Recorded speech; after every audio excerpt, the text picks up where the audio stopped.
I don't think anyone can truly predict the moments that change them. Not the small shifts, the gradual evolutions.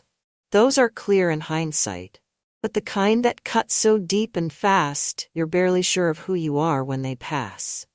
That's what happened to me on a quiet Tuesday morning, when I decided to peek through the blinds in our kitchen. They were in our backyard, Gregory and her. The young, effortlessly beautiful woman who moved into the house next door. They weren't even trying to hide, as if they trusted the barrier of hedges and the early hour would keep their secrets safe. But I'd seen enough. A brush of hands, the pull of a shoulder closer, his mouth grazing her neck in a way that spoke volumes. I closed the blinds and sat down at our cold granite countertop. A strange calm settled over me, the kind that appears when something deep within you snaps. I felt a silence fill the house, a new silence, the kind that mutters its bitterness against the life we built. But it wasn't long before something else took over, something I hadn't felt in years. I wanted revenge.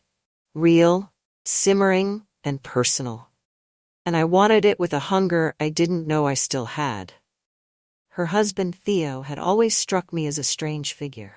Brooding, withdrawn, with eyes that seemed to hide shadows even under the brightest afternoon sun.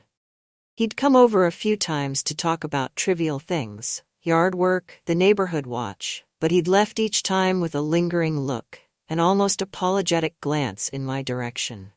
Maybe he knew. Maybe he'd suspected her long before I caught on to my own husband. Over the next few weeks, I found reasons to wander into their yard, casually running into Theo. Our conversations grew warmer, our touches, fleeting but deliberate. I knew what I was doing, and more importantly, so did he. I told myself it was about balancing the scales, about turning my husband's betrayal back on him. But each step I took, each soft glance and hidden smile with Theo, pulled me into something deeper. The way he looked at me was more than I had expected, and somehow less than enough. And soon I was in deeper than I'd ever imagined, entangled in a game of secrets and suspicions that had taken on a life of its own. What started as revenge was slowly becoming something unrecognizable. And the closer Theo and I grew, the clearer it became. The more I uncovered, the less I actually knew. About Gregory, about Theo, and perhaps most frighteningly, about myself. The morning I discovered them, I didn't scream or cry. I didn't rush outside, demanding an explanation. No, I simply stared, allowing myself to absorb every agonizing detail. Gregory's hand rested on her lower back as if it belonged there.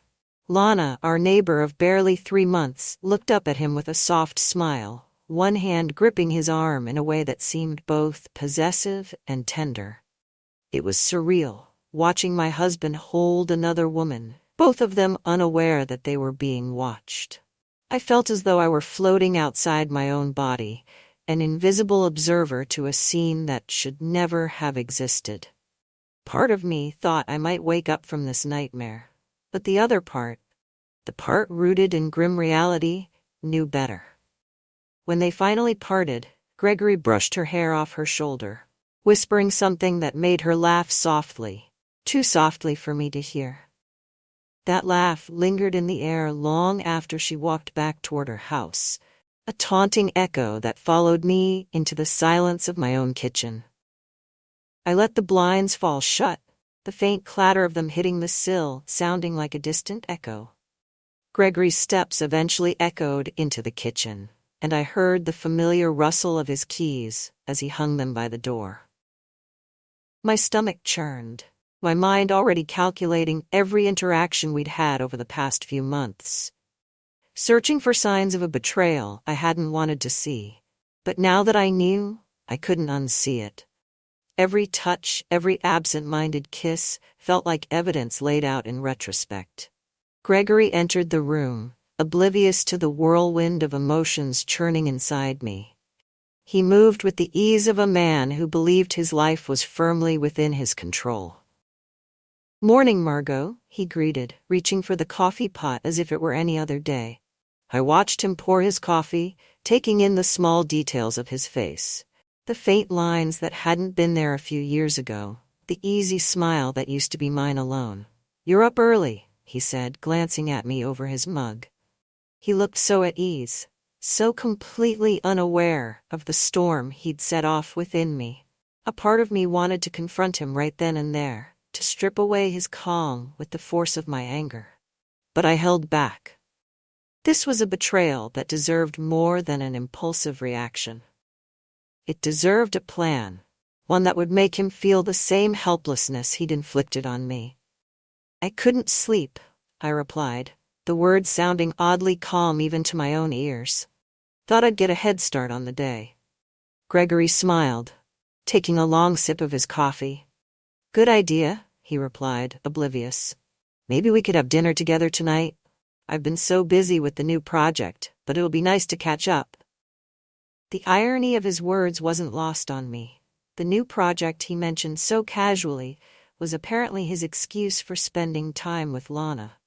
I forced a tight smile, willing my hands to stop shaking. "That sounds lovely." He left soon after, leaving behind the faint scent of his cologne. I watched him from the window, his figure growing smaller as he headed to his car. I stood there for what felt like hours, staring into the empty street, a mixture of anger and numbness swirling within me. As the day wore on, I found myself pacing through the rooms of our house, each step stirring memories of the life we'd built together. There were framed photos of vacations, mementos from our years together, small artifacts that suddenly felt meaningless. The more I thought about it, the more a plan began to form in my mind. A quiet, dangerous plan that filled me with a sense of cold satisfaction. I thought of Lana's husband, Theo. He was a man of few words, a sculptor with a rugged air and a presence that was both enigmatic and oddly comforting. I'd met him at a neighborhood gathering soon after they'd moved in, and though we'd exchanged only polite conversation, I remembered the intensity of his gaze. He was the opposite of Gregory in every way.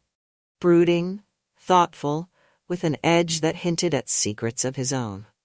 The more I thought about it, the clearer it became. Theo would be the perfect instrument in my revenge. That evening, I made a point to stand by our living room window, waiting for Theo to return home.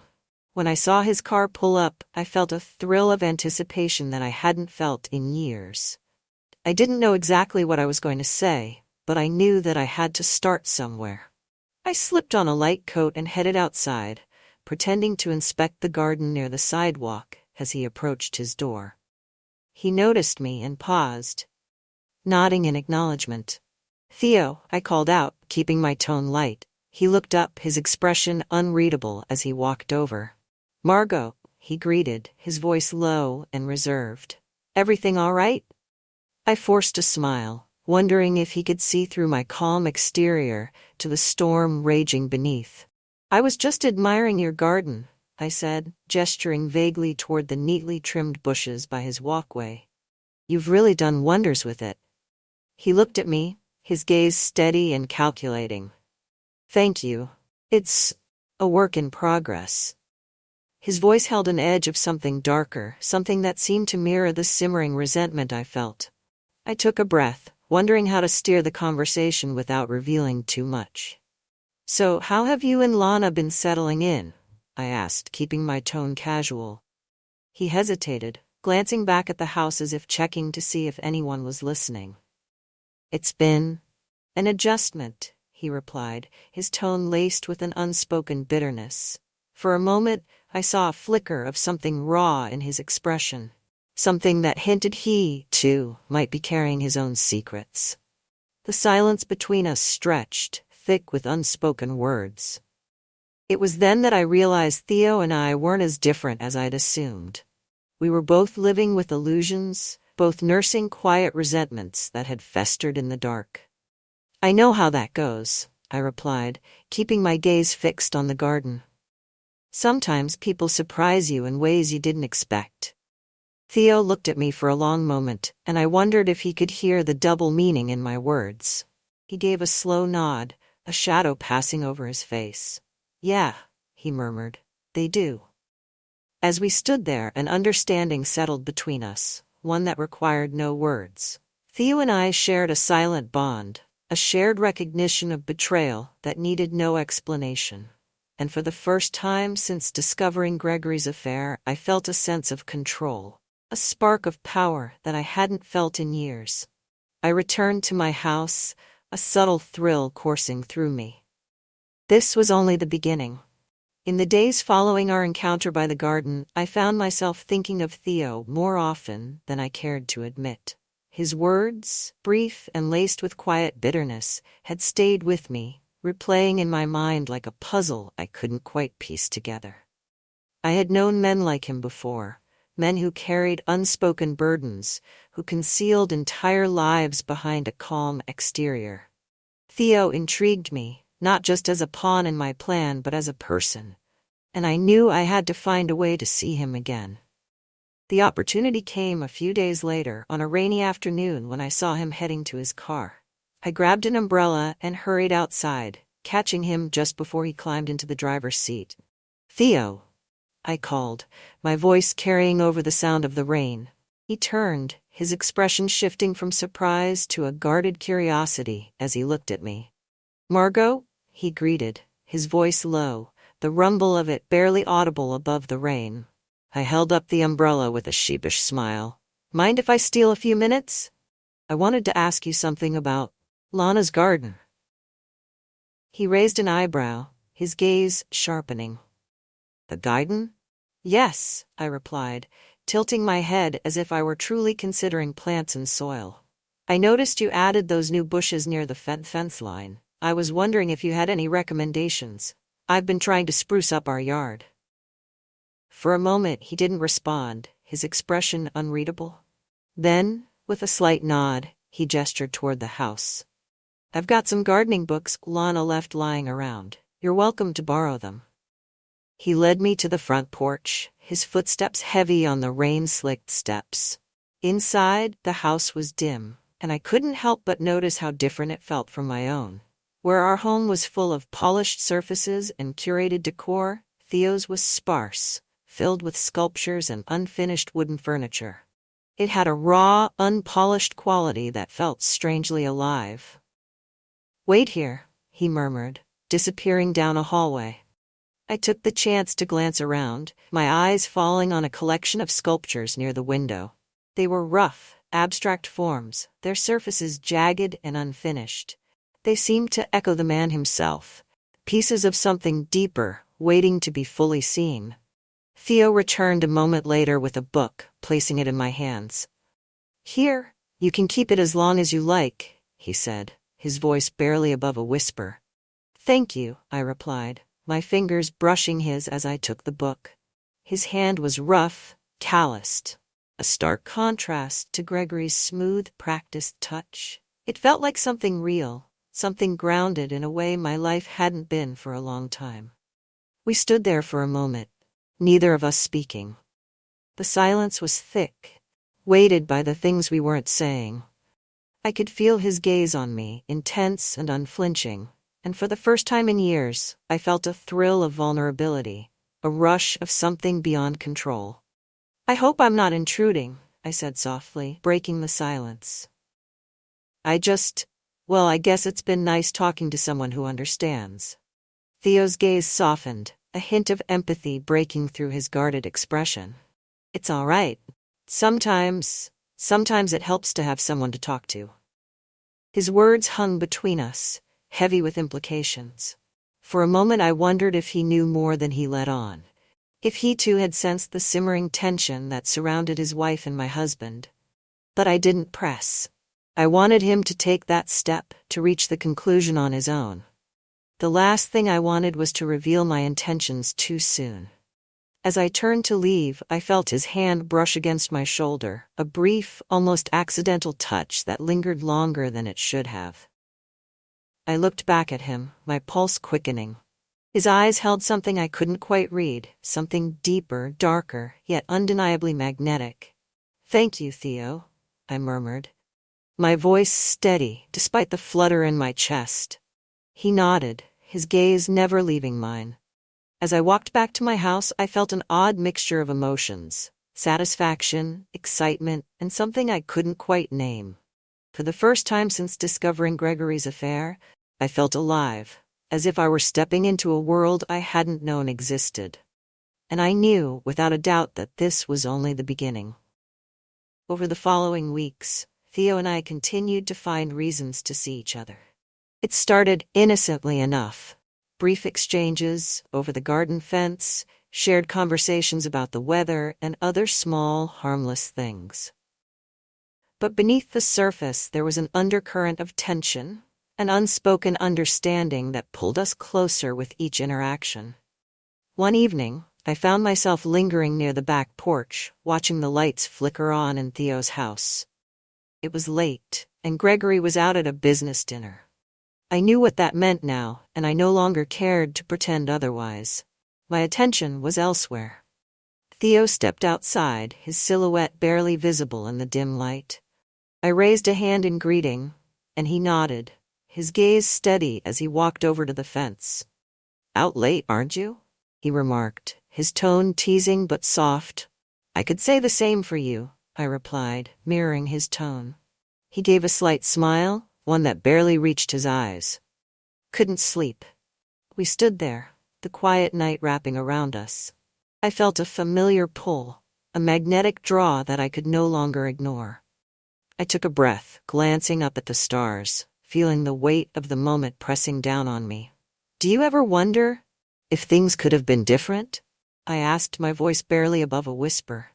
Theo looked at me, his gaze intense and unwavering.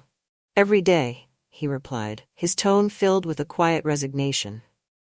"But it is what it is, isn't it?" Something in his voice resonated with me, a shared sense of longing that made me feel understood in a way I hadn't felt in years. We were two people trapped in lives we hadn't chosen, bound by circumstances we couldn't change. Without thinking, I reached out, my hand brushing against his. The contact was electric, sending a shiver up my spine. I looked up at him, searching his face for any sign of hesitation, but there was none. His hand closed over mine, a silent affirmation of the path we were about to take. The kiss that followed was soft at first, tentative, as if we were testing the waters of something fragile and forbidden. But as our embrace deepened, I felt a rush of emotions that I hadn't felt in years. Desire, liberation, and a sense of power that made my heart race. In that moment, all thoughts of Gregory and Lana faded away, leaving only the intensity of the connection between us. When we finally pulled away, I saw a flicker of uncertainty in Theo's eyes, a moment of hesitation that mirrored my own. But it was gone as quickly as it had appeared, replaced by a quiet determination. "We shouldn't," I murmured, even as I knew the words were a lie. He nodded, his gaze lingering on mine. "But we will." The certainty in his voice sent a thrill through me, a sense of anticipation that made the world around us seem brighter, sharper. In that moment, I realized that I was no longer the same woman who had discovered her husband's betrayal in the quiet of her own home. I was something more, someone who had found a way to reclaim the power I'd thought I'd lost. As I walked back into the house, I felt a strange calm settle over me, a sense of purpose that had been absent for far too long. This was no longer just about revenge. It was about something deeper, something that felt like freedom.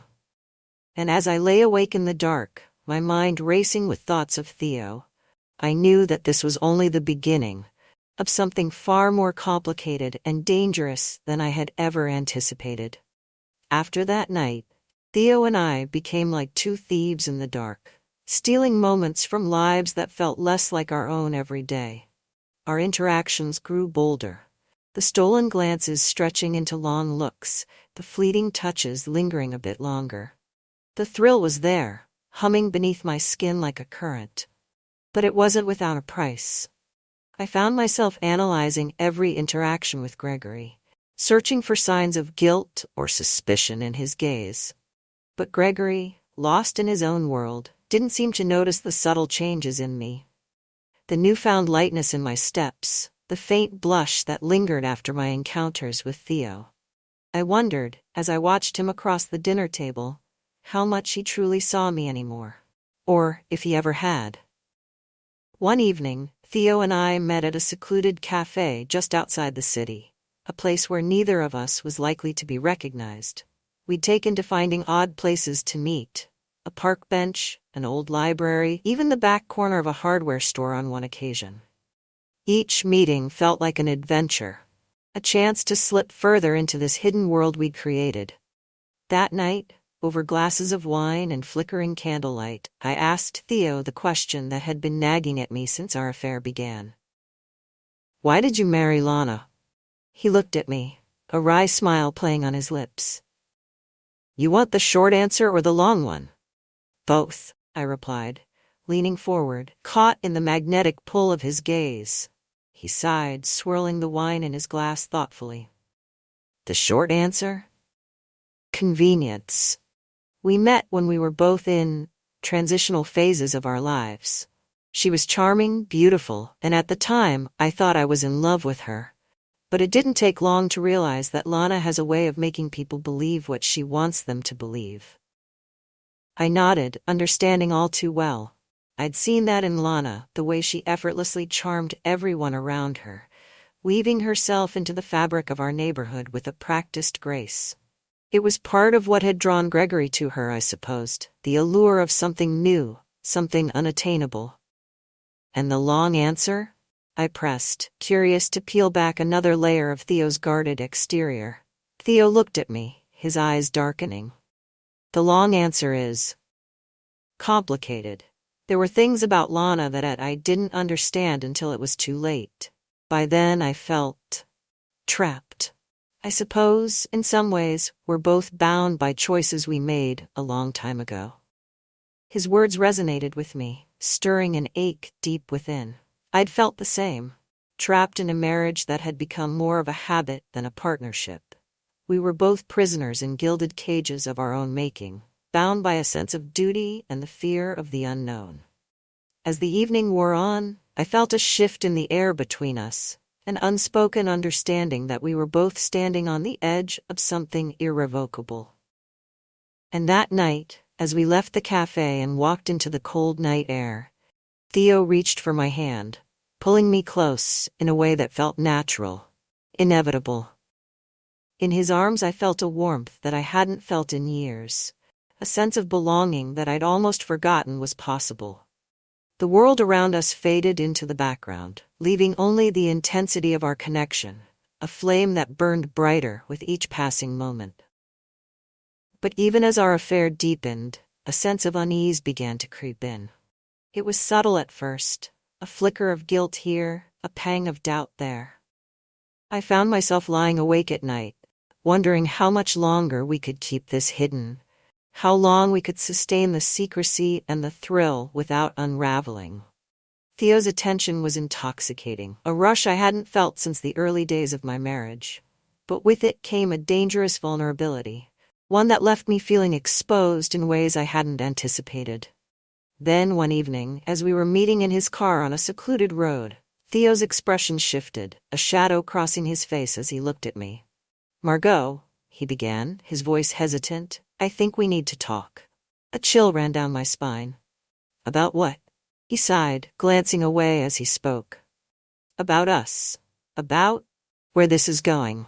The words hung in the air, heavy with implications. I felt a pang of fear, a gnawing sense of insecurity that I hadn't felt in years. I'd thought I had the upper hand in this, that I was the one in control.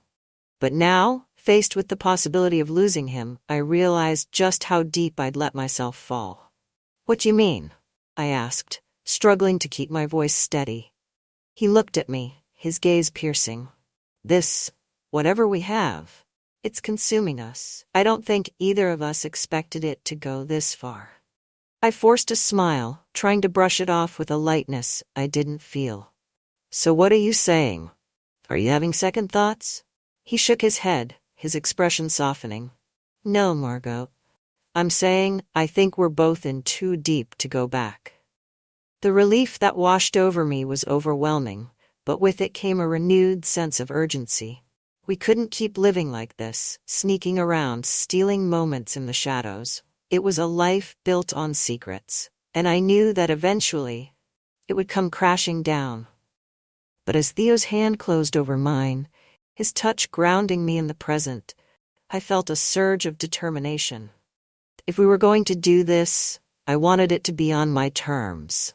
I wanted to reclaim the power that Gregory and Lana had taken from me, to rewrite my own story. The following week, I noticed a shift in Gregory's behavior. It was subtle, the kind of change that would be invisible to anyone who didn't know him as intimately as I did. He was watching me more closely, his eyes lingering a little too long, his questions a bit too pointed. One evening, as we sat across from each other at dinner, he leaned forward, his gaze sharp. "Margot," he began, his tone carefully measured, "have you been spending a lot of time with Theo lately?" My heart skipped a beat, but I forced myself to remain calm. "Theo?"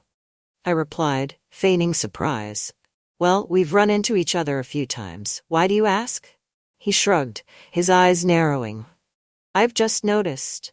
You seem different lately. Distracted, maybe. And I thought I saw his car leaving our street the other night, late." The accusation was subtle, buried beneath layers of casual indifference. But I knew Gregory well enough to see the suspicion in his gaze, the tightening of his jaw as he watched me. He was onto something, or at the very least, he suspected enough to start paying attention. I smiled, keeping my voice light. "Theo's just been helping me with the garden," I replied, deflecting with an ease I hadn't known I possessed. "You know he's got a bit of a green thumb." Gregory's expression softened, but I could see the doubt lingering in his eyes. It was a small crack, but one that could easily widen if I wasn't careful. I'd need to be more cautious, more discreet. If Gregory was starting to suspect, then it was only a matter of time before others did too. As the days passed, I felt myself slipping further into a world of deception, each lie adding another layer to the intricate web I'd woven. The thrill of the affair had taken on a darker edge, tinged with the constant fear of discovery. But that fear, paradoxically, only made the allure of Theo even stronger, pulling me deeper into his orbit with each encounter. Our meetings became more infrequent but intense, each stolen moment a reminder of the forbidden bond that bound us together. And yet, I couldn't shake the feeling that Theo was holding something back, a part of himself that he kept hidden even from me. One night, as we lay in the darkened quiet of his art studio, surrounded by his unfinished sculptures, I turned to him, my voice soft. "Theo, what's really going on with you and Lana?" He hesitated, his expression hardening as he looked away. "It's complicated," he replied, his tone guarded. "We have arrangements, unspoken rules." "Rules?" I echoed, feeling a prickle of unease. He looked at me, his gaze dark and intense. "There are things about Lana that you don't know, Margot. Things that go deeper than what you see on the surface." I wanted to press further, to uncover the secrets that lay hidden beneath his calm exterior. But a part of me feared what I might find, feared the depths of the darkness that seemed to linger in his eyes. And so, I let the question go, knowing that whatever secrets Theo carried, they were ones he would reveal in his own time. For now, I was content to play the game, to lose myself in the forbidden thrill of our affair, knowing that each step brought us closer to a reckoning that would change everything. But as I left his studio that night, a shadow fell across my path, a chill creeping up my spine. For the first time, I realized that I was no longer in control. The web I'd woven had taken on a life of its own, pulling me deeper into a world where secrets and betrayals twisted into something far darker than I had ever imagined. In the days following that night at Theo's studio, a strange sense of foreboding settled over me. It was as if I'd brushed up against something cold and unknown, something that lingered in the corners of my mind, refusing to be ignored. Theo's cryptic words about arrangements and rules haunted me, each repetition in my head twisting with a new layer of meaning. Determined to understand more, I decided to look deeper into Lana and Theo's lives. I'd never been the prying type before, but this time, my curiosity was driven by a sense of self-preservation. If Theo was hiding something about his marriage, something dangerous, I needed to know what I was getting into. I started with casual conversations around the neighborhood, striking up chats with neighbors who'd been here longer than Lana and Theo. Most people knew little about them. Their arrival had been quiet, unremarkable. But the few details I did gather painted a strange picture. Lana had been married once before, years ago, to a businessman who'd mysteriously disappeared. And Theo had a history that seemed almost designed to be forgotten. His background was vague, with gaps that could easily conceal secrets. The more I learned, the more I felt a strange, creeping chill. There was something about Theo and Lana that went beyond the usual neighborhood drama. And now I was entangled in it, wrapped up in a web of my own making, unsure how to pull myself free.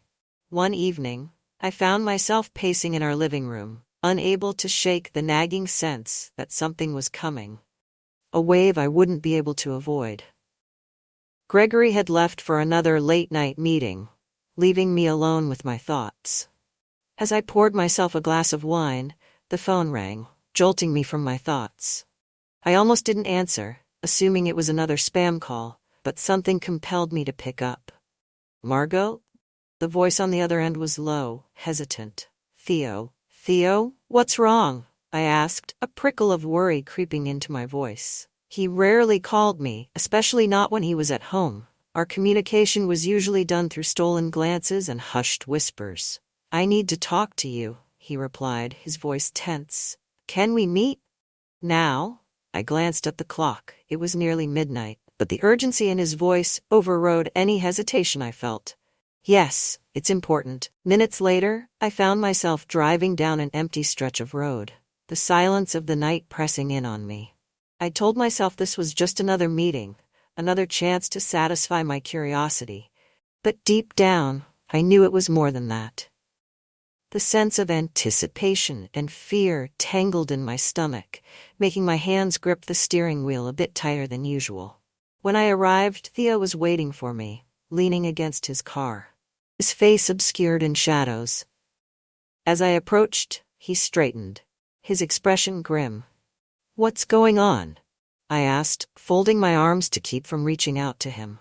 The air was cold, and my breath formed small clouds in the dark. He took a deep breath, his gaze flickering away from me as he spoke. There are things about Lana that you don't know, Margot. Things I should have told you sooner. Like what? I asked, my voice barely above a whisper. He hesitated, as if weighing how much to reveal. Lana? She's not what she seems. Our marriage was never a typical one. She has a way of manipulating people, using them. Her last husband, he disappeared under circumstances that were never fully explained. And when I met her, I was different. Vulnerable. She saw that and used it to her advantage. I felt a chill run through me, the pieces of a twisted puzzle beginning to click into place. So, you think she's dangerous? Theo's gaze met mine, and in his eyes, I saw a flicker of fear that sent a shiver down my spine. Yes, and I think she's been watching us. She's always had a way of knowing things, of seeing what others miss. The implications of his words hit me like a punch to the gut. If Lana suspected anything about Theo and me, then she was likely far more aware than we'd given her credit for. The thrill of our affair now seemed tainted, darkened by the possibility that we were both being watched, manipulated in ways we couldn't fully understand. But why stay with her? I asked, a note of desperation slipping into my voice. Why not leave? Theo shook his head, his face twisting with frustration. It's not that simple. She has leverage. Things about my past, my mistakes. She's kept them as insurance. If I try to leave, she'll make sure those things see the light of day. I stared at him, the weight of his confession settling over me like a suffocating blanket. Here we were, Two people who thought we were in control, who believed we could play with fire without getting burned. And yet, all along, we'd been dancing on the edge of a cliff, with Lana watching from the shadows, waiting for the moment we'd slip. "What do we do?" I asked, my voice trembling. Theo looked at me, his jaw clenched. "We play her game, but this time, we play to win." The following days passed in a haze of secrecy and tension. Theo and I communicated through cryptic notes and brief, hurried phone calls, our plans evolving with each new piece of information we uncovered. It was dangerous, thrilling, and terrifying all at once, the stakes higher than either of us had anticipated. And through it all, Gregory remained oblivious, wrapped up in his own life, his own secrets. I watched him carefully, looking for signs that he, too, might be part of Lana's twisted game. But he seemed genuinely unaware of the storm brewing just beneath the surface of our lives. One night, Theo came to me with a grim expression, holding a piece of paper in his hand. "I think this is the leverage she has on me," he said, passing it to me. The paper was a police report detailing an incident from years ago, back when Theo was young and reckless. It described a fight, a night that ended with a man in the hospital, and Theo facing potential charges that had mysteriously disappeared. Lana had somehow managed to unearth this piece of his past and was now using it as a weapon, holding it over his head like a loaded gun. "Why didn't you tell me about this?" I asked, feeling a surge of anger on his behalf. Theo's shoulders slumped, a look of resignation crossing his face. "Because I thought I could handle it. I thought I could keep her happy, keep her at bay. But now, with us, she's using it to keep me in line." The realization hit me hard. Lana knew. She knew about us, about everything, and she was playing us against each other, using Theo's past as a way to control him, to ensure that he stayed right where she wanted him. For the first time since this all began, I felt a surge of fear, a cold certainty that we were in over our heads. Lana wasn't just a scorned wife or a manipulative spouse. She was something darker, something that could destroy us both if we weren't careful. But even as the fear settled over me, I felt a spark of determination ignite. This wasn't just about revenge anymore. It was about survival. I couldn't let Lana win, couldn't let her turn me into a pawn in her twisted game. As Theo and I stood there, bound by our shared secrets and our desperation, I knew that we had to act, and we had to do it quickly. The stakes were higher than I'd ever imagined, but the alternative was unthinkable. We had started down this path together, and now there was no turning back. As the days passed, I felt as though I were standing on the edge of a cliff, waiting for the ground beneath me to give way. Theo and I had started with a simple plan: to expose Lana's affair with Gregory and use it as leverage to break free from her hold. But the more we schemed, the more complicated things became. Lana was one step ahead, anticipating our every move, as if she'd seen this game played out 100 times before. One evening, as I sat alone in the living room, Gregory walked in, his face tense. I could tell he was holding something back, his eyes dark and unreadable. "Margot, we need to talk," he said, his tone sharper than usual. I felt my pulse quicken, but I kept my voice calm. "About what?" He glanced at me, his jaw clenched. "I hired a private investigator." The words hit me like a slap. I felt the room spin, my mind scrambling to catch up. "What? Why?" Gregory leaned forward, his expression hard. "Because I knew something was going on. You've been acting strange, disappearing at odd hours, spending more time with Theo than anyone would consider appropriate." I tried to keep my expression neutral, but inside, I was panicking. If he'd hired a private investigator, then he might know everything. About Theo, about Lana, about my plans for revenge. "What exactly are you accusing me of?" I asked, my voice dangerously calm. Gregory narrowed his eyes, his gaze piercing. "I'm accusing you of betraying our marriage, of sneaking around behind my back with another man. I may not be perfect, Margot, but I thought we had a certain understanding." I almost laughed at the irony of his words, at the sheer hypocrisy of him confronting me for doing exactly what he had done himself. But I held my tongue, knowing that any misstep could unravel everything I'd worked for. "Gregory," I replied, choosing my words carefully, "if you think I've been unfaithful, then maybe you should take a closer look at your own actions. You think I don't know about your affair with Lana? The way you've been sneaking around, acting like I wouldn't notice?" The look on his face was priceless, a mixture of shock, anger, and a flash of something that looked almost like fear. For a moment, he was speechless, caught off guard by my accusation. "What are you talking about?" he stammered, trying to regain his composure. "Oh, please," I scoffed, crossing my arms. "I saw you with her, Gregory. I know everything, so before you start accusing me of anything, maybe you should consider the fact that you're no better than I am." He stared at me, his face pale, his mouth opening and closing as he searched for a response. But before he could speak, I continued, my voice rising. "This marriage has been a sham for years, Gregory. You think I didn't notice the way you drifted away?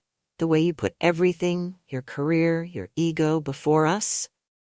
I might have made mistakes, but I won't stand here and be judged by a man who's been lying to me all along." For a moment, the room was silent, the weight of our words hanging in the air like a storm ready to break.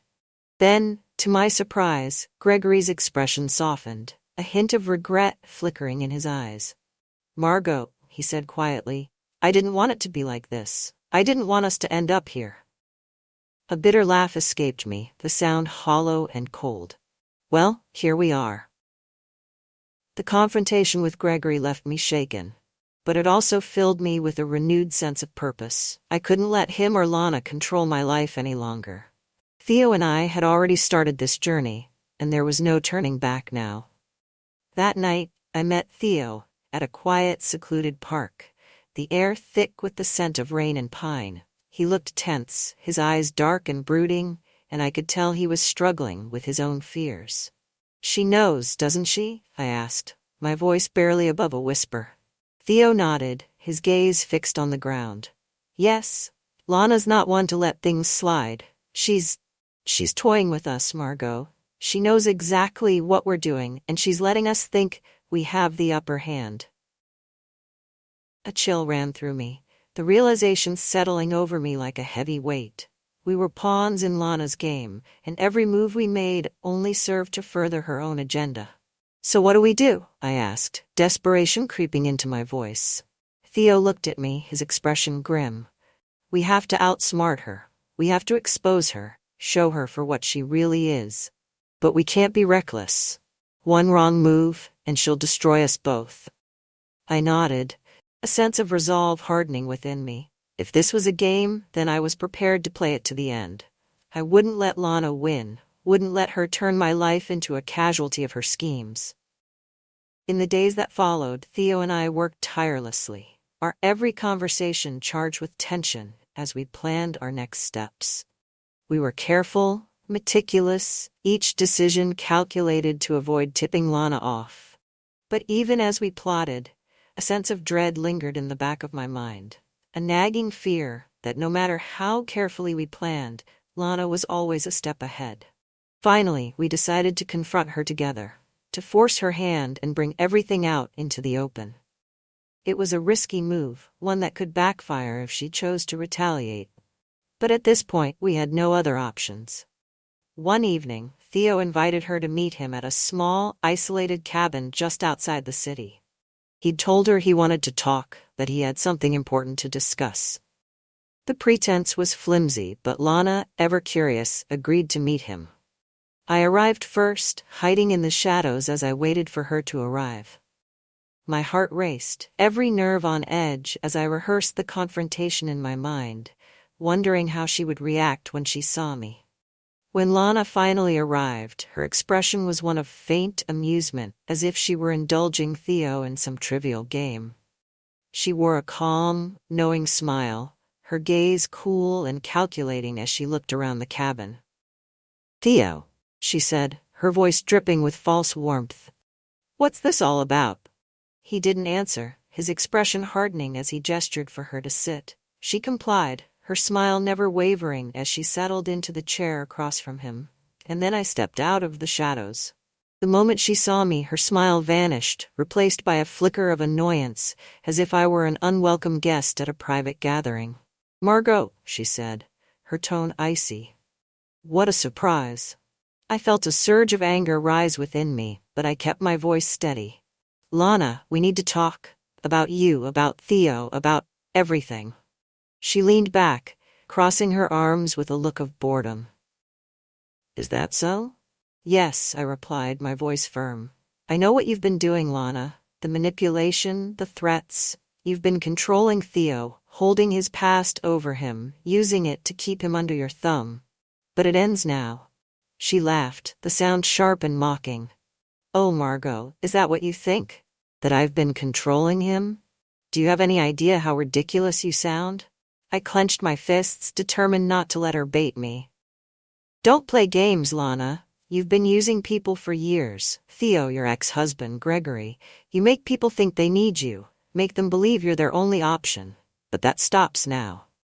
Lana's smile faded, her eyes narrowing as she studied me. "And what exactly do you plan to do, Margot? Expose me? Go to the police?" "If we have to," Theo said, his voice cold. She looked at him, her gaze hardening. "You think you can scare me, Theo? That you can just walk away?" He met her gaze, his expression unyielding. "I'm not afraid of you anymore, Lana.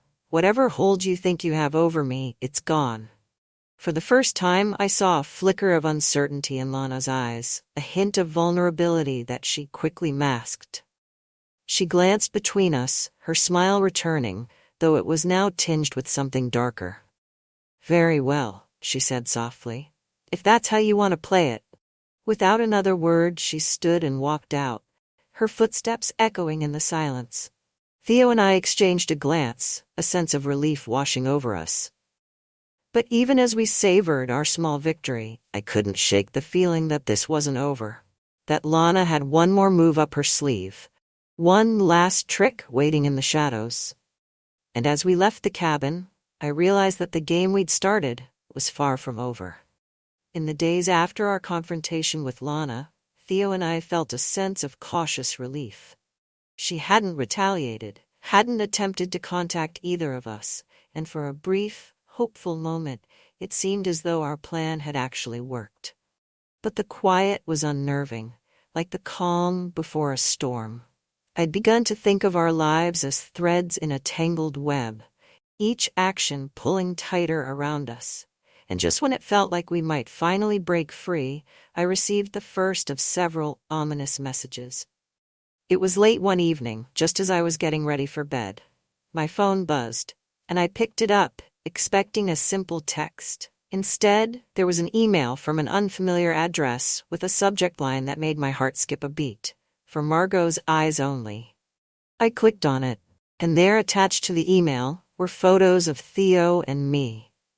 Images taken from a distance but unmistakable. Us meeting late at night, sharing a kiss in his car, our faces turned toward each other in intimate, stolen moments. The realization hit me like a punch to the gut. Lana had been watching us, documenting every moment we'd thought was hidden from the world. The message was brief, chilling in its simplicity. "I'll be in touch soon. Be ready." I stared at the screen, my heart racing, a mix of anger and fear swirling within me. I'd thought I was prepared for whatever Lana could throw at me, but seeing the evidence of my own betrayal laid bare, captured in cold, unyielding photographs, made my stomach turn.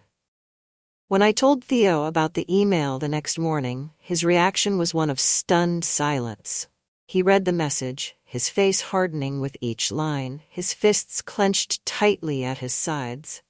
"She's not letting go," he muttered, his voice barely above a whisper. "She's just getting started. She has no reason to keep this up." I replied, my voice trembling. "We've made it clear we're done, that we're out of her game." But even as I said the words, I knew they were hollow. Lana wasn't finished with us, not by a long shot. She was in control now, holding our lives, our secrets, in the palm of her hand, ready to crush them if we made one wrong move. Theo looked at me, his expression dark. We need to figure out what she wants. Over the next few days, I barely slept, haunted by the images of those emails, by the sense of Lana's gaze lingering over me, even in my own home. I was on edge, jumping at every sound, every shadow.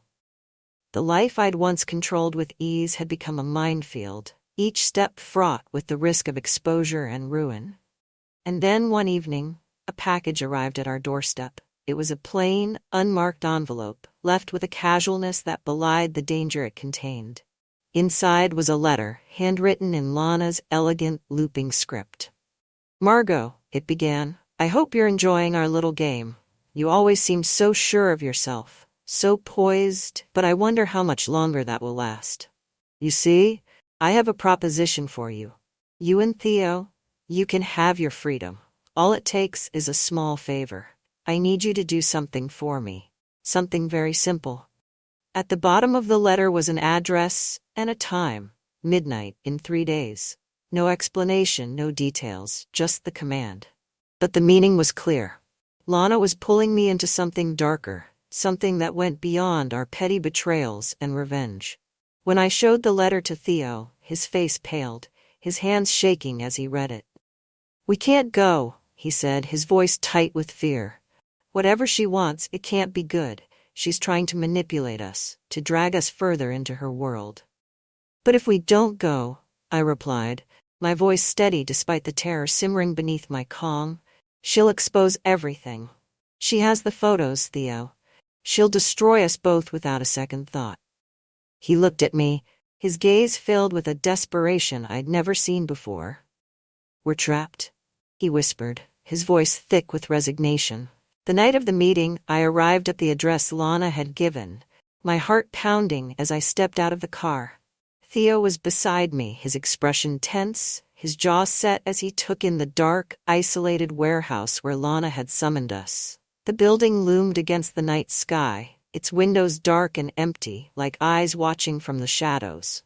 Inside, the air was cold and musty, the silence thick and oppressive.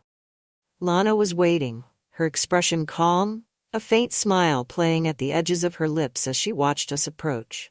"You came," she said, her voice soft, almost mocking. "How brave." I forced myself to meet her gaze, keeping my expression neutral. "What do you want, Lana?"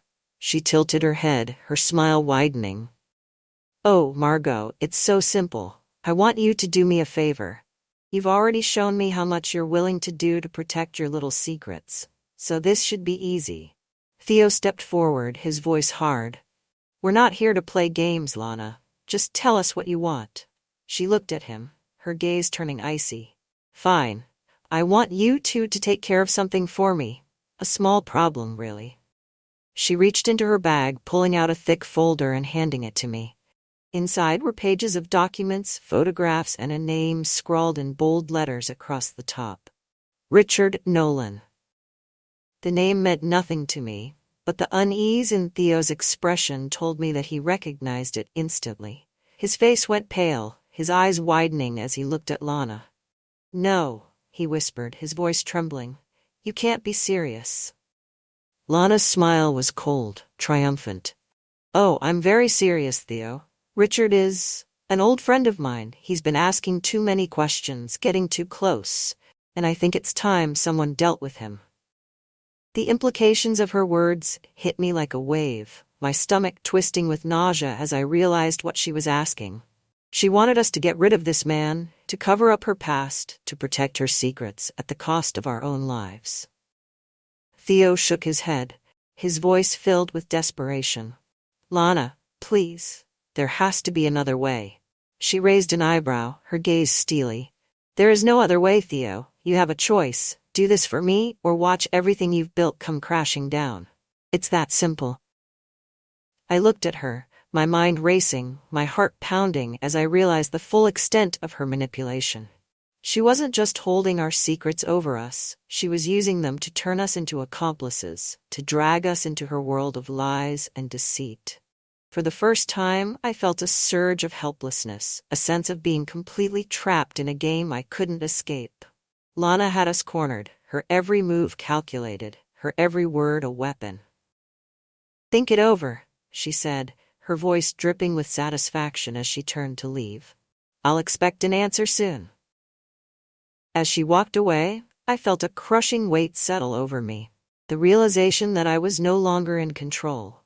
Lana was the puppet master now, pulling the strings with chilling precision, and there was nothing I could do to stop her. I turned to Theo, his face pale and drawn, his hands shaking as he stared at the folder in my hands. "What are we going to do?" he whispered, his voice filled with fear. I didn't have an answer. All I knew was that we were in deeper than I'd ever imagined, caught in a web of lies and secrets that had become our own undoing. And as I looked into Theo's eyes, I knew that the game we'd started was far from over, that this was only the beginning of a nightmare from which we might never escape. The drive back from that cold, empty warehouse was silent. Theo gripped the steering wheel, his face drawn and pale, his eyes staring fixedly at the road. I could feel the tension radiating from him, the unspoken terror that mirrored my own. Lana's demand had left us both numb, trapped in the horrifying realization of what she wanted us to do. My mind raced, replaying her words, the chilling smile on her face as she'd handed over that folder. She had spoken with such ease, as if asking us to ruin another person's life was just another step in her endless game. And in that moment, I knew that no matter what we did, no matter how we tried to escape, Lana would keep us on this string as long as it suited her. When we finally pulled up in front of my house, I turned to Theo, my voice barely above a whisper. "What are we going to do?" He didn't respond, his gaze fixed on the dashboard, his jaw clenched tightly. After a long moment, he finally looked at me, his eyes filled with a haunted desperation. "I don't know, Margot. I honestly don't know." I felt the weight of his words sink into me, filling me with a helplessness I hadn't felt since this entire nightmare began. We were at a dead end, caught between the life-destroying choice Lana had forced upon us and the even darker threat of her exposing everything. And there was no way out, no way to undo the tangled mess we'd created. "I can't do it," I whispered, the words trembling on my lips. "I can't do what she's asking. This isn't just an affair or revenge. She wants us to destroy someone." Theo nodded, his expression filled with grim understanding. "Lana knows that. She's been planning this, every step, every move, and now she's got us exactly where she wants us."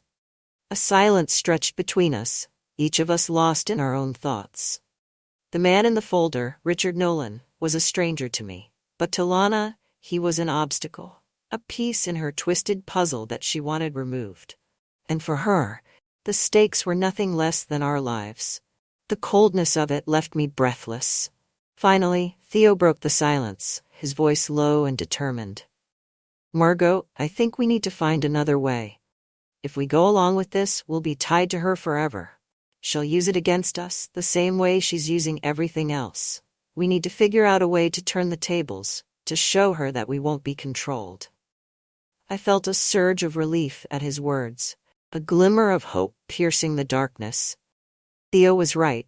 If we played Lana's game, we'd be trapped forever. But if we found a way to fight back, to expose her, to show the world what she really was, maybe we could finally break free. In the days that followed, Theo and I worked tirelessly, meeting in secret to piece together every scrap of information we had on Lana. We dug into her past, her connections, every questionable relationship and suspicious disappearance that had surrounded her over the years. It wasn't easy. Lana had covered her tracks well, hiding behind layers of charm and carefully constructed lies. But gradually, the threads began to unravel. We discovered a series of financial transactions that linked her to questionable accounts, funds transferred between shell companies and offshore banks. And then there were the rumors, the whispers from her previous life, hints of affairs with powerful men, some of whom had mysteriously disappeared when their usefulness had expired. The deeper we dug, the more we realized that Lana was not just a master manipulator. She was a force of destruction, a woman who wielded secrets like weapons. Finally, after days of relentless searching, we found what we were looking for. A document tying Lana to a scandal involving a well-known politician who had vanished under suspicious circumstances. The evidence was circumstantial, but it was enough to suggest that Lana had been more than a passive participant. It was a dark piece of her past, a piece she would undoubtedly want to keep hidden. Armed with this knowledge, Theo and I felt a renewed sense of strength. We had something over her now, a way to fight back. But as we prepared for the confrontation, I couldn't shake the nagging fear that Lana would still have the upper hand, that she'd find a way to twist this against us. The showdown came on a bitterly cold night, in the very warehouse where Lana had first delivered her ultimatum. Theo and I arrived first, standing together in tense silence as we waited for her to appear. I felt the weight of the folder in my hands, the incriminating documents we'd uncovered, and hoped it would be enough to stop her. When Lana finally arrived, her face was calm, her expression almost amused as she looked between us. She was dressed in dark colors, her usual elegance undercut by the cold, steely glint in her eyes. "Margot, Theo," she greeted, her voice dripping with mock warmth. "You look tense." I took a step forward, holding the folder out toward her.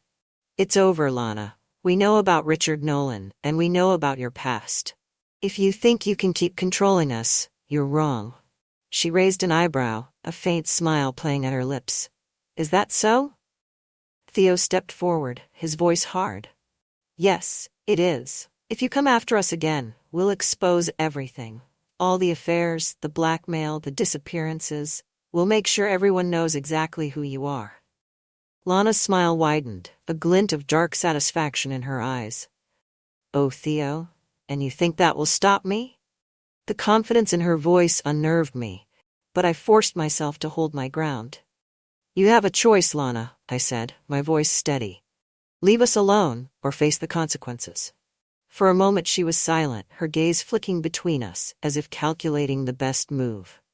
Then with a slow, deliberate smile, she stepped forward, her eyes glinting with a chilling calm. "You think you're so clever, don't you?" she said, her voice soft, almost affectionate. "But you have no idea what you're dealing with." She reached into her bag and pulled out a small, sleek recorder, pressing play. And there, in the cold stillness of the warehouse, Theo's voice filled the air, his voice confessing to the affair, admitting our secrets, our plans. Every word, every incriminating detail was laid bare. The shock left me breathless, my mind reeling as I realized what she had done. She'd recorded us, documenting everything, turning our own confessions into weapons against us. "You see," she murmured, her voice dripping with satisfaction, "I never lose. I always come out on top, and now I have everything I need to keep you exactly where I want you." I felt the strength drained from me, the weight of her words crashing over me as the full extent of her power became clear. We were trapped, bound by our own words, our own actions, with no way out. Theo's face was pale, his eyes wide with horror as he stared at Lana. "Why? Why do this?" Lana's smile was cold, unfeeling. "Because I can. Because people like you. People who think they can take shortcuts, who think they can play games without consequences. You're exactly what I feed on. You wanted to play with fire, and now you're getting burned." She turned to leave, pausing at the door to look back at us, her smile triumphant. "Consider this a lesson. Next time, think carefully before you cross someone who's more powerful than you." And with that she was gone, leaving us alone in the cold, empty warehouse, her laughter echoing in the darkness.